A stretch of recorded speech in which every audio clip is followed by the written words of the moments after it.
Good morning everyone, welcome back to the channel. If you're new here, then hi, my name is Ash. I know over the last few days quite a lot of you have joined for the first time, so thank you for joining.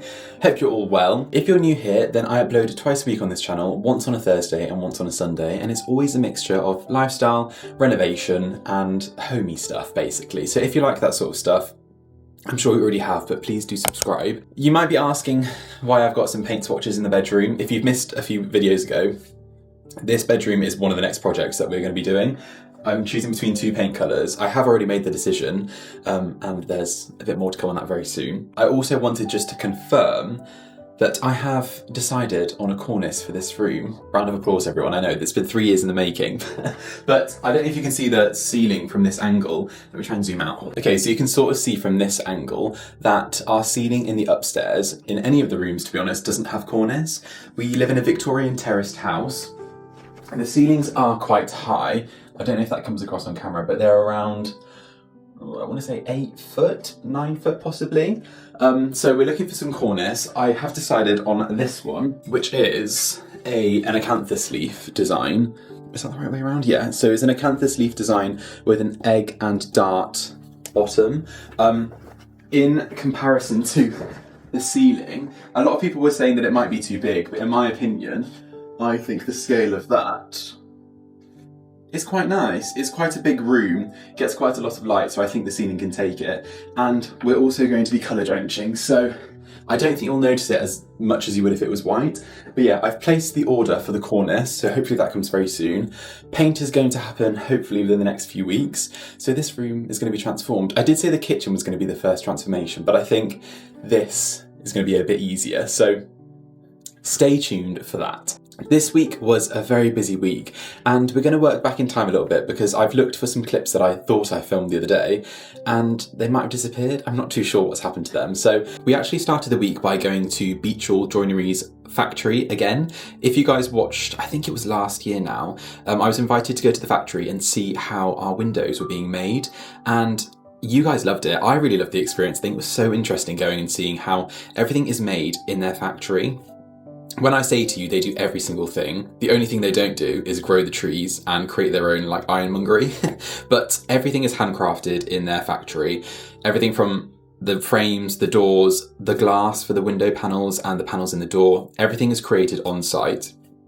And when I say they are truly experts at what they do, they really are. So if you guys are in the market for windows or doors in any style, Beechall Joinery is the place that I would recommend. This isn't an ad, this is not sponsored.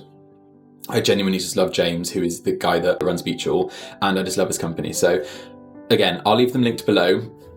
Definitely check them out. But I was invited to go with Chad to see our back door being made. I did mention that our back door was mauled by Dougal, who Dougal's our dog, by the way, a few weeks ago when he was really ill. So we're getting the back door replaced and we're changing the style of it. So I actually went to go and see how the progress of that was going on. But it was really cool because whilst we were there, Tanya was also there.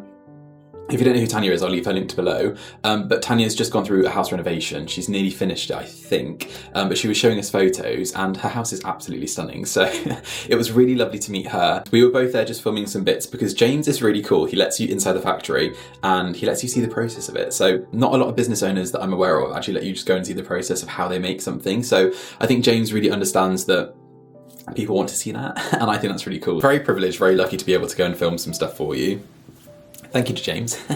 But yeah, let me shut up and get on with the vlog.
The question is, who was better? I think I did it better. Huh?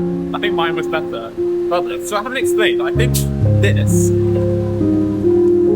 thing that we're doing now is going to be a part of our door. So we're actually making our door, which is quite cool.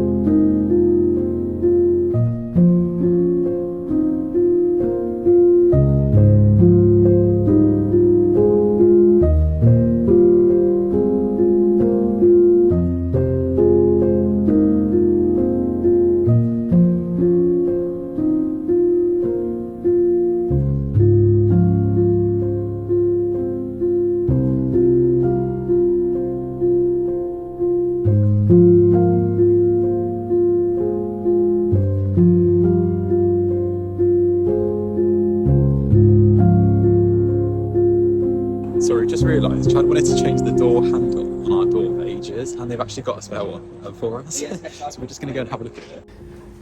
Wait, can I just get her number and I'll deal with her from now on? Yeah.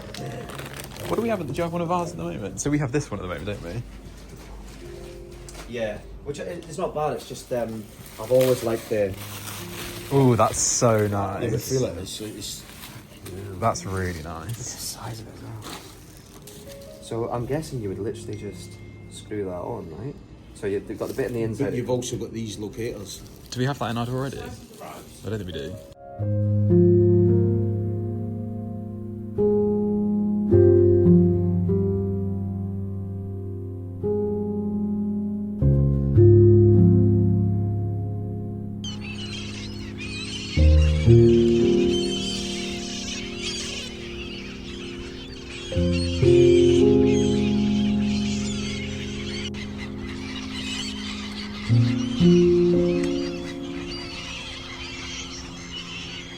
Hello everyone and good morning. It's actually good afternoon. 20 to 2. It's Friday afternoon. I'm very tired and also apologies for my sunglass marks. Today is a nice sunny winter day. It's currently 11 degrees. Wouldn't be British if we didn't start off the vlog with... Actually, this probably isn't starting the vlog, but wouldn't be British if we didn't talk about the weather. Today is a nice day. It started off by getting my hair cut. I'm not going to bore you, but I decided to keep quite a lot of length on the top. There's nothing in it, so apologies. Today is a really lovely day. I'm out by myself. I decided that because it's a bit sunny, I might as well try and do some gardening. There are a few plants I still want to buy for the bathtubs down the side, and I also want to pick up some roses for our front garden. So I've come to our, it's not our local, but it's like the biggest garden centre near us. I've driven 40 minutes, it's not near us, but it's just outside of Enfield, which for anyone who doesn't know is basically North London. But like the outskirts of North London. So I've driven to my local garden centre, which I love. It's called the Gardening Club. You have to get like a little membership card for it. I think it's like £5 a year, but it's really sweet. We normally get quite a lot of the big plants. You would have seen all the jasmine last year at the back of our house and around our garden.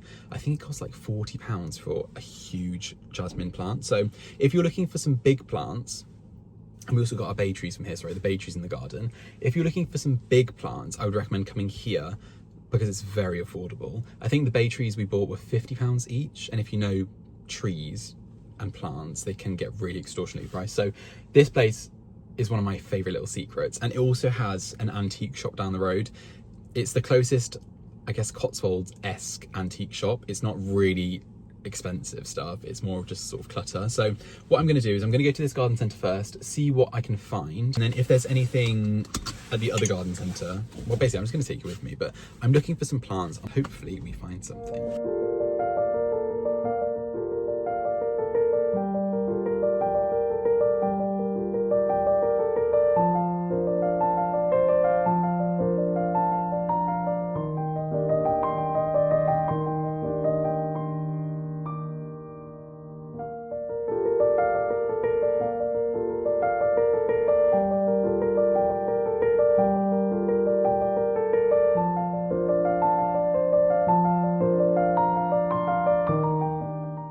So obviously I've come in the winter, so it's not very well stocked, but usually this place is brimming. But I'm hoping there are some things, like small things I can try and find. So this is an interesting plant. I think this is an evergreen plant that's more Mediterranean, and I think, what's it called? Colocephalus. I think this flowers bright yellow. Let me know if I'm right with that. This might be an interesting choice to add into the garden somewhere. So this at the moment is filled with, I think they're called cyclamens. You can see all of them, but I'm pretty sure they grow quite a lot of these themselves. And then they have this cafe, and I always say every time I come, this just reminds me of Jurassic Park. I don't know why. And I don't know if it comes across on camera, but let me know if this makes you feel like you're in a Jurassic Park set. Bougainvillea, I love this. This is a Mediterranean, definitely a Mediterranean plant. It's the pink plant. Well, it can either be pink or purple. I think some of them are coming through here. But when you go to Greece and parts of Italy, these are the plants that climb up all the buildings. Oh, I just broke that off. They're so beautiful, but I'm pretty sure they need a south-facing spot because they are very much positioned sun, half shadow. Yeah, they're very much sun-loving plants, but a great option if you're... Apparently I've turned into Alan Titchmarsh, but if you're looking for a sunny-loving climbing plant. And also, sorry, Alan Titchmarsh is back. If I had a really shaded part of a garden that you'd want to sort of cover with really interesting plants, these tree ferns are so interesting.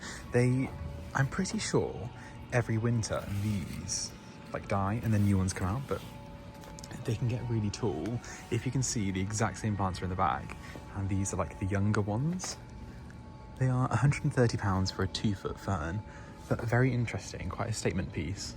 I often get asked as well where we got our wisteria from, and I don't know if you can see, I've shown it before from here, but they sell these huge arches of wisteria. This one is Yokohama Fuji, but they sell all different types. Some of them are on arches, some of them are just absolutely huge ones, or they sell more younger ones. Hold on, they also sell these wisteria trees, which are quite cool.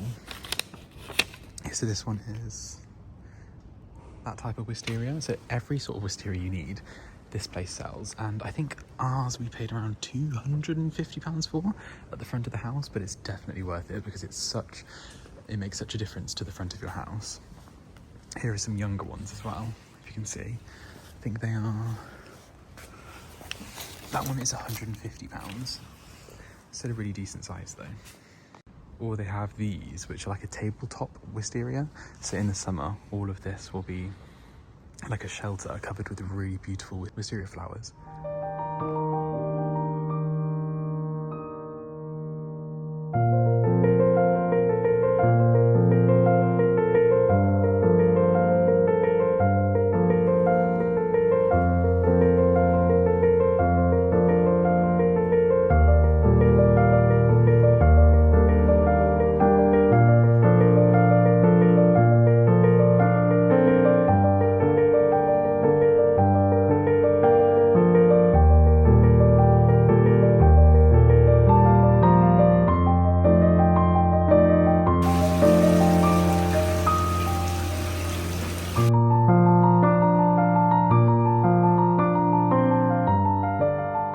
Right, I think I might have been a bit optimistic. It's winter and there's not many plants. I've just been sat in my car doing a few emails, pinging backwards, forwards, and I've just pulled up to the second garden centre, which is Enfield Garden Centre. The one I just showed you was the gardening club, and that's more of a nursery, whereas this one is an actual garden centre. So this one stocks plants like David Austin roses and other brands. So I'm hoping this one's a bit better and I can pick up at least some roses. The issue I have is I can't remember what the roses were at the front of our house. I think they might be Claire Austin climbing roses, so I'm hoping they have these here, but I'm going to quickly go in, pop in, and then I'm going to go to the antique shop after, so let's get going.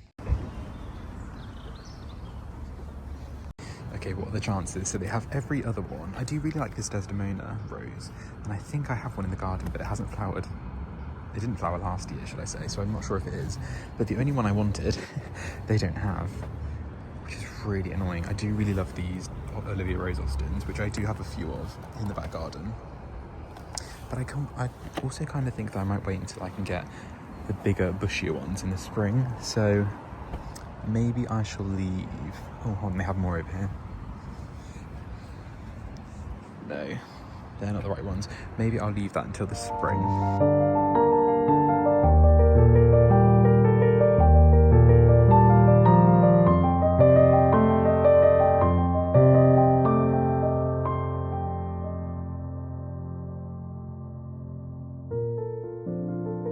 Okay, so again, nothing. You're all probably going to be screaming saying, this is what happens when you go to a garden centre in the winter. And I am fully aware, but I did expect to find at least 1 or 2 plants that I wanted to buy. Anyway, I'm over and done with the Enfield Garden Centre, and now I'm just going to pop down to the antique shop. I'm not sure what it's called, but when I pull up, I will tell you the name. Again, this one is hit or miss as well. So this is what we're dealing with in North London. There's not many antique shops or garden centres, so this is my reality. But yeah, let's hop on over there now. It's literally 1 minute down the road, and I'll pick my camera back up. Okay, so apparently there's another garden centre here, so I just pulled up just to check, and they actually have the David Austin roses that I wanted. So I think I'm going to pick up maybe 2 or 3 of these. They are £33 each. Okay, goods secured. I don't have an addictive personality in any sense of the word. Like, I've never in my life smoked. I don't really drink unless I want to, and I can stop and start whenever I want to. But there is something about not being able... Oh, sorry, shush Adele. There's something about not being able to buy something when you want to buy something. I get this overwhelming urge to spend money, and Chad will say this. If I want to spend money, I will have to go out and spend money. It's not an addiction. I just really like buying things. So I'm going to go to this antique shop now. And now that my I've been replenished a little bit, I bought 2 David Austin roses. They had them at this shop, which is called this garden centre, which is called Thompson's of Cruise Hill, if anyone wants to know. I'm really giving the area of Enfield its shout out today. I've just pulled up outside of the antique shop. Just so you know, it's called Cruise Hill Vintage Emporium. I don't think they have a website, but I will leave them linked down below because there's not many antique shops around here. So let's support local businesses. But yeah, let's go head in and look around and see if there's anything worth buying.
Right, so I'm back in the car. Unfortunately, there was nothing there that I wanted to buy. So we're going to head on back home now. I've just popped in my home on the maps and it's going to take me over an hour. So I don't know if I'm going to pick up the phone when I get back because it'll probably be dark. And I think my sister is going to come over for some dinner. So if I decide to cook, then I will show you guys. Off home we go.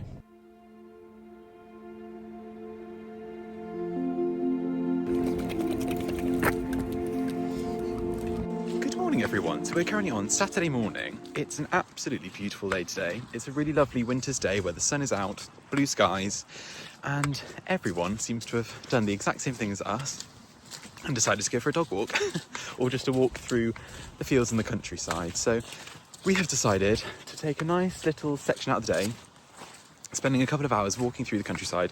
We've come to Epping Forest. It's really convenient living in East London to have all this countryside. Basically, it's just really beautiful. So yeah, for the next few hours, we're going to be walking through all the fields. Dougal's loving his life. Aren't you, Dougal? You excited? Yes. So, we've got our wellies on. It was raining last night, so Dougal, what is your problem? Oh, he's got snot. He's so gross. I think Dougal is going to need a shower in a minute. Dougal, please do not drink the dirty water. As we're walking through Epping Forest, for anyone that lives east or in London who wants a lot of countryside to go and explore, we were just saying on the way here that the only other place in London you really get this is west, in terms of like west-west. So you get Richmond Park. I don't know about. That's not. I think well, south has Greenwich. South has Greenwich. Yeah, but again, Greenwich isn't. You can't like But they're get lost there. Yeah. Yeah, this is an actual forest. This is literally a forest. So you have, I don't know if you can see, but you have different routes. So you can go into the forest, or you can go across like the fields. So there's different routes. There's hilly bits. There's not hilly bits. Obviously, we're not in the Highlands of Scotland. No, so Epping Forest stretches from Zone 2 East London all the way out to Essex. Goes on for so long, and I think there's 15 walks you can do. And yeah, you're in a forest. It's literally, it's all protected land. So yeah, if you're It's east really or beautiful, central, easy to get to. And also, people bring their horses here, do their little horse rides, hacking through the country. I think you can also get lessons here. So yeah, you can. there's lots of riding schools, and there's lots of different places where you can park up and choose your starting point, basically. So yeah, definitely check out parts of Epping Forest if you guys are wanting a nice English country walk. We'll get back to walking now. And if I see anything interesting, there is a bit of the field here where there's like cows. There's yaks. They have the bells I on think the... it's yaks, I'm not too sure, but we'll try and find them for you guys.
It's currently Sunday morning. I've not really picked up the camera that much, I'm not going to lie, but yesterday we went for a really lovely dog walk in Epping Forest. It was really lovely weather, and then of course today it's raining. So we're back in winter mode. Yesterday was such a nice day for winter. I love when the sun is shining, the skies are blue. It's a crisp, cold day, but it's just sunny and you can feel the sun in your face. I just love that. But it is what it is. Today's very grey, so I wanted to go outside and plant those roses that I bought the other day from the garden centre in the front garden.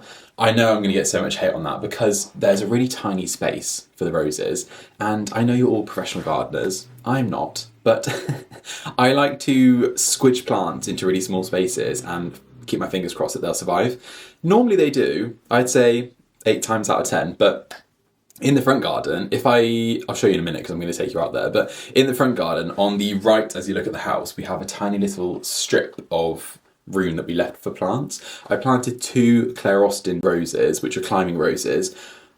by the door, and then I wanted to get 2 more to plant sort of towards the path and the entryway of the path, which I've done. So I'm going to pop them into the ground, but I'm hoping there's enough space in the ground. I'm not too sure. So we'll see if they survive. I'm going to go do that in a minute. I'm probably going to wait until I'm probably going to wait until the rain goes over. In the meantime, I thought I'd show you some of the things I have received recently. If you guys know me, you know that I love a fragrance, and I always say this every time I do this little chat about fragrances, but one of my favourite brands is Penhaligon's, and they very kindly sent me 2 new fragrances. One of them is one I've talked about before. It's called Halfeti. It's Penhaligon's Halfeti, but this one is the leather, which I'm assuming, and I know because I've smelt it before, the notes are a lot more intense on the leather side. So when you open it, it comes in a really lovely box with a really lovely glass bottle as well. They do look nice on the side, so normally I leave these out in the bathroom, but I've got a good collection now. But this one, like I said, Halfeti Leather, is an eau de parfum. When I talk about fragrances and what my personal preference is, I like a very thick, heavy, oudy, bergamot, woody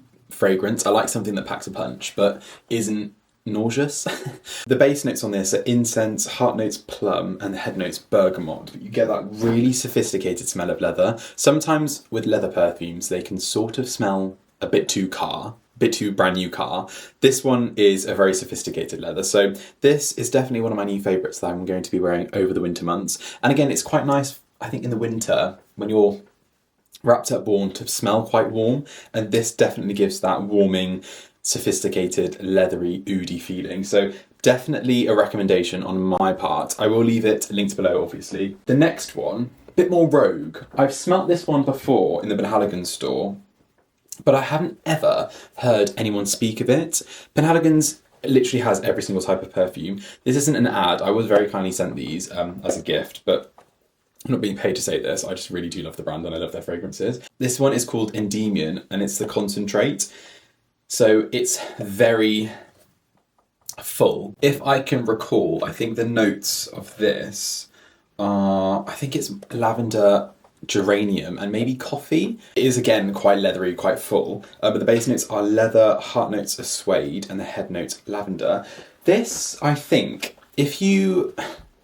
I don't know if this is across the world, but there's a fragrance called Jupe Homme, which in the UK was a very popular fragrance back in the day. I'm not that old, but it was still around when I was young, and I know it's still like a cult favourite. For me, I really don't like the smell of Jupe. I think it smells quite cheap, but this does have an element of smelling a little bit like Jupe. It's more fresh. It's definitely not normally what I'm used to wearing, but it's more fresh. It smells quite like you've just had a shower, but been bathed in like a really expensive shower gel. It's quite sporty, I would say, but a sophisticated sporty, because I don't like sporty smells. So I think this is a replacement for Jupe Homme, and I'm going to campaign for that, because stop the Jupe Homme. No hate to Jupe and no hate to Jupe Homme. But I think that's one of those fragrances that's very overdone. As well as, I'm probably going to offend some people, but Paco Rabanne Million, I just think those 2 fragrances for me just remind me of being a child and in high school. So I don't want to smell like that, and I don't want to smell that. But this, really beautiful. Reading the descriptions, Endymion slumbers, I hope I'm saying that right. Endymion slumbers on a bed of bergamot and suede, waking to coffee and geranium, a miniature but mighty concentrate with sage, strength of heroes, myth-making captured in a bottle. Yeah, it's really beautiful. I really like this. It wasn't a fragrance that I thought I'd like, but as it dries down, it's really beautiful. So I'm going to put this in my gym bag and have this as my gym perfume. Really nice. I think a lot of you also are Penhaligon's customers, so I'd love to know your fragrance of choice. Thank you so much to Penhaligon's for sending those to me, and they are definitely going to be part of my collection going forward. The next thing I wanted to show you guys is something that I completely forgot existed. This is a bit rogue, but I used to use this in high school, and I completely forgot that it existed. I went into Boots the other day. Boots is like a pharmaceutical, like a well-being store, health store in the UK, if you didn't know. But I went into our local Boots the other day, and I saw this on a shelf. It's called Dry Claw. I'd love to know if you guys have ever heard of this, and if you've ever used it, but this is basically the king of antiperspirants. When I say to you, this isn't a deodorant, I don't want to get it mixed up, but this is an antiperspirant. So basically, you apply this to your skin, and you do not smell. Genuinely, you do not smell. This is, again, not paid. This is a secret that I learned from someone when I was like 16, I was watching someone online, I can't remember who it was, but they talked about this and I just thought, let's try it. It's around £6 or £7. But when I say to you, you apply this on dry skin, you cannot apply it to wet skin because it will burn you. I don't know what happens. It's like a reaction with the water, but you have to be completely dry. Apply this. I would do it for a couple of days in a row, and then for about a week or 10 days after, when you perspire, you do not smell at all. It's incredible. Honestly, I don't know what is in this stuff. It's probably not good for you. But still, I love it. It's really good. So I picked one of these up and can't wait to use it. But yeah, I think that's one of my top secrets for like skincare and smelling nice. So I'd love to know if you guys have heard of Dry Claw before, because I think it might be quite a secret to everyone. They were some of the things that I've received recently. We're going to get on with the day now. I'm going to go make myself a smoothie. I'm really into making Chad and me a really healthy smoothie every day. We add like celery, avocados, all of the veg that we have in the fridge. And I'm getting my 5 a day every single day, even though I did anyway, but I think it's just another way to spice up veg and fruit. So I'm going to go make myself a smoothie. We're going to get to planting the roses and having a look around the garden, because I'm sure there are some things I need to do. I also need to mulch. This is a reminder, you need to mulch your beds. It's the time of year. Give your beds some nutrients, put some compost down. I'm going to go do that in the front garden now because I'm already going to be in there anyway. So let's go get started with the day.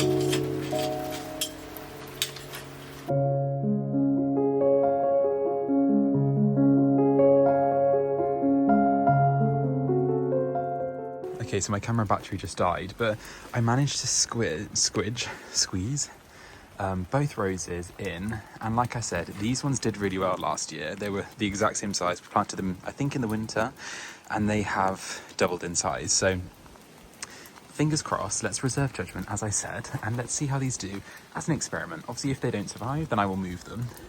Well, if they're dead, they're dead, but if they don't do well here, I will move them, but let's keep our fingers crossed. I'm just going to go get some compost and fill in these bits, and then head on inside, because it's absolutely pouring it down. Chad is so evil. I'm out here in the pouring rain.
I'm absolutely soaking wet. Chad's just really kindly made me lunch. He's made me a like a pan-fried chicken with the Dalesford pea and... what is it? Garden pea and basil dressing. So I'm going to enjoy this after being soaking wet. I've just given it a quick once over, put the compost in the front bed, and then that's probably it for today because it's starting to really hammer it down. So I'm going to go and enjoy my lunch really quickly and then probably pick you up in a second. Right, so I've just finished my lovely lunch that Chad made for me. Thank you very much for that. I think if you follow me on Instagram, you would have seen the other day that we went to a house viewing. Interesting. I thought it was very interesting. You guys know, we're not going to talk about areas in London, but you guys know that we're looking for somewhere in north, preferably around Islington, de Beauvoir, that sort of area, because that's the area that we like and that we have explored. In the past, we have been viewing houses around the area of Islington, and they always have been houses, haven't they? Yeah. This one, we decided to widen our search, I guess, and start looking at maisonettes just to consider. But maisonettes in what our dream home would be, which is like an Islington Regency. Is it a Regency style townhouse? I think it's called Regency, where they have the, what's it called at the bottom? Cellars? No, the front of it is called stucco. I think it's stucco. Or the bricky tile thing. Yeah, I think it's called stucco. So basically like a stucco bottom and then brick top. That's like the dream house that we want. But this is the first house that we saw that was a maisonette.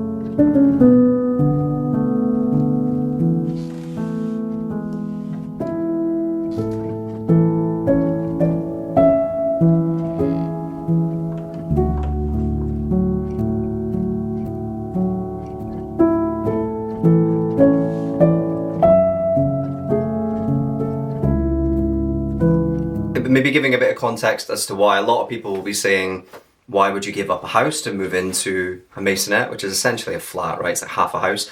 I think the reality is the houses we want in Islington are really hard to come by. People just aren't selling, and we've been going and seeing so many, and they're just really underwhelming, overpriced, and the ones that maybe are right are just way overpriced. Overpriced, yeah. Basically the market's just there's too much demand and not enough supplies, and we don't want to just rush just getting one that isn't right, because we do see this as like the forever home. So we're not committing to doing it, but we're basically saying that we are open to the idea of a middle house.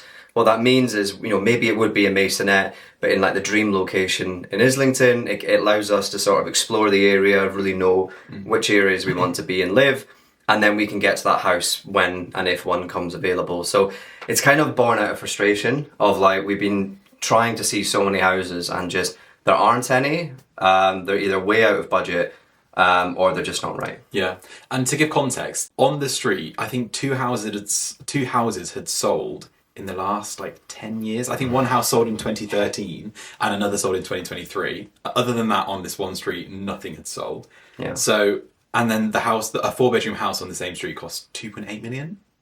Yeah. So hence why we're looking at maisonettes. What I would say, this viewing was interesting in two parts, purely because it's opened our eyes a little bit in terms of maybe where we could live. I think the location of the house that we viewed was pretty much ideal, surrounded by really lovely, beautiful townhouses. It had a few parks in between. Right off the high road. Not right off the high road, but it was in a nice little... It's not off the main street. You literally turn left off the street we visited, walk up, and you're at that coffee shop. Okay. You're on the main street. But it's basically pretty much towards Angel Upper Street, all the nice little shops, restaurants. Yeah. A really lovely part of town that we like. Interesting in the other sense that the house was...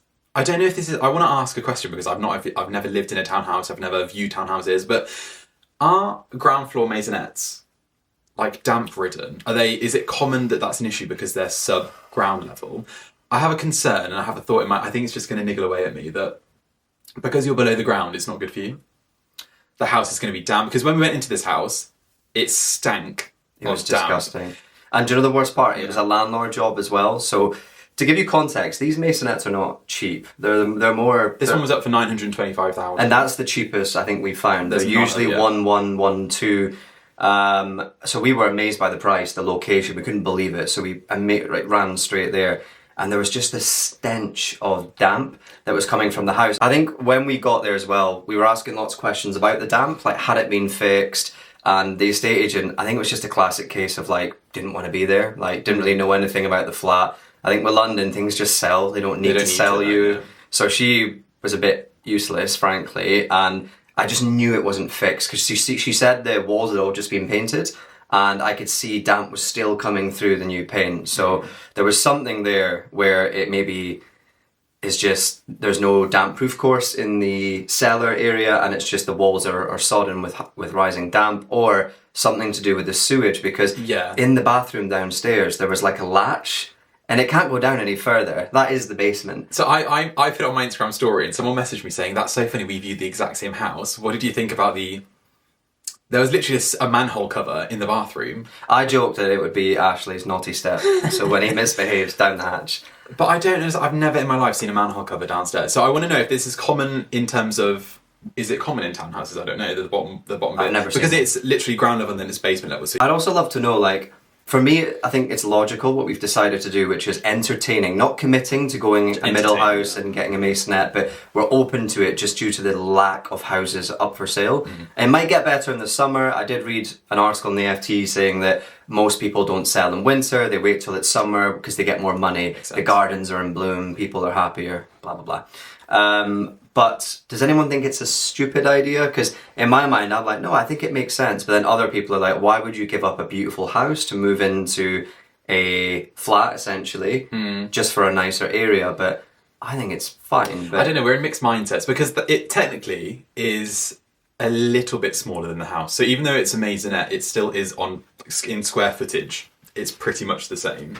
Yeah, it's on 2 floors still. Yeah, it's on 2 floors. But the issue that, obviously, because it is a maisonette, it's not built to be a maisonette. So the light and like it just doesn't. I don't know. Maybe it's just the shared garden as well. Shared garden. It wasn't a shared. That one was a private garden. No, but even I noticed a lot. That one was, to be fair, but most of them, the neighbour takes like half the back garden, so they have like a ladder going over you to there. It's a bit of an odd setup, and I don't know if it's the whole of the country that's like this or just London because of space, but it's also like the share of the freehold as well. It's like you still have to pay a service charge, so it's an old house and you have share the freehold, but because there's a little landing that leads to you and the other person, you have to maintain that with carpet, with paint. So I think she said the cost was about $2,000 a year. Yeah. So it's not insane. Like you hear about stories about people that live in new builds in Central and they're paying like £20,000 a year service charges. There's no pool or anything though, so it should be a lot cheaper. Yeah. But I don't know. We're in really mixed opinions. That house definitely wasn't right. Just to give you, we're not entertaining that house. You know what? Ticked every box in terms of location, the outside, the look of it. Yeah. And even the initial sort of layout from what we saw online. But yeah, getting there was a different story. So I hope you enjoyed that little update of where we are in terms of the house. Who knows what's going to happen, but I'm probably going to sign this video off now and get to editing because it's Sunday afternoon and this video is due out by 5 PM. So let's fingers crossed I can get it out in time. Thank you guys for watching. Have a lovely week and I shall see you on Thursday. Bye bye.